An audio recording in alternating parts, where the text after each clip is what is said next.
Notorious gambling and prostitution ship lost at sea makes a ghostly return 80 years later.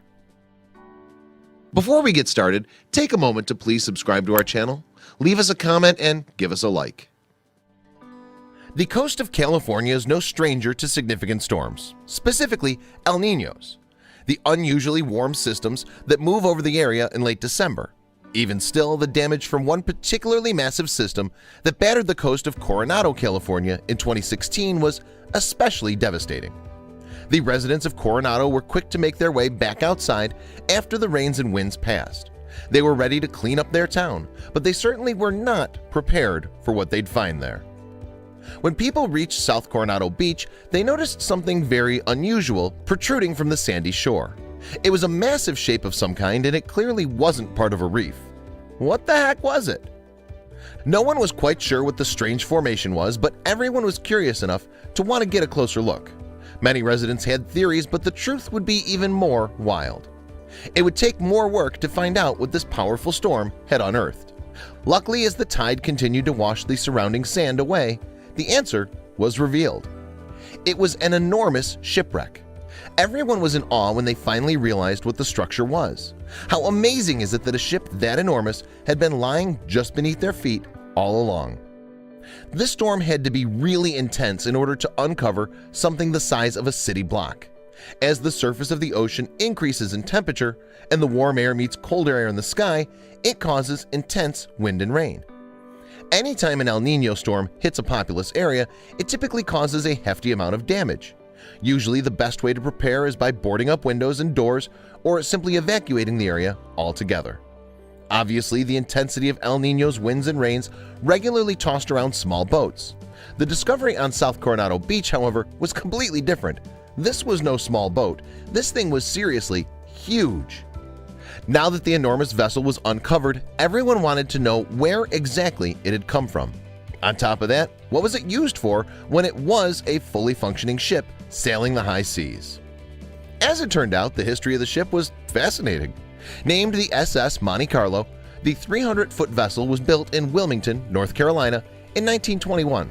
It was one of the few concrete and iron ships built after World War I.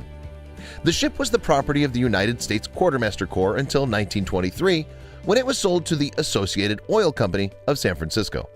The company then sold it to two actual mobsters, Ed Turner and Mountain Shaweiler, in the early 1930s. The two men had hoped to turn their property into a sin ship during Prohibition.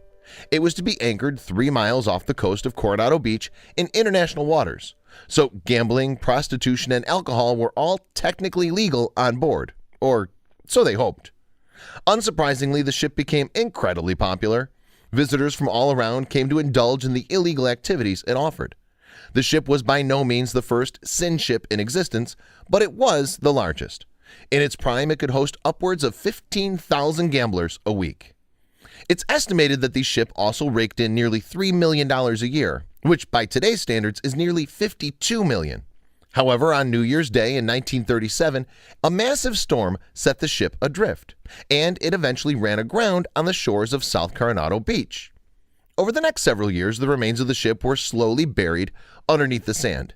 That is, until the 2016 El Niño, which was strong enough to remove the sand and reveal the ancient piece of history once more. With a little help of the incoming and outgoing tide, the sand slowly revealed more and more of the former sin ship. It didn't take long before the residents of Coronado could make out the entire thing. Once people could see the entire vessel, word of the discovery spread rapidly around the area. Everyone wanted to explore this real-life shipwreck for themselves. Can you blame them? As fascinating as the discovery was, visitors needed to be extremely careful around the remains. Because the ship was built with concrete and iron, erosion had caused the frame to develop extremely sharp edges. Albeit dangerous, exploring it might be worth it. Some rumors suggested that upwards of $150,000 worth of gold and silver coins were still on board. Even if it was just a rumor, the SS Monte Carlo remains a treasure in its own right. Check out these other videos from Let Me Know. If you haven't made the move to subscribe to our channel, all you need to do is click on that red subscribe button. Thank you for watching.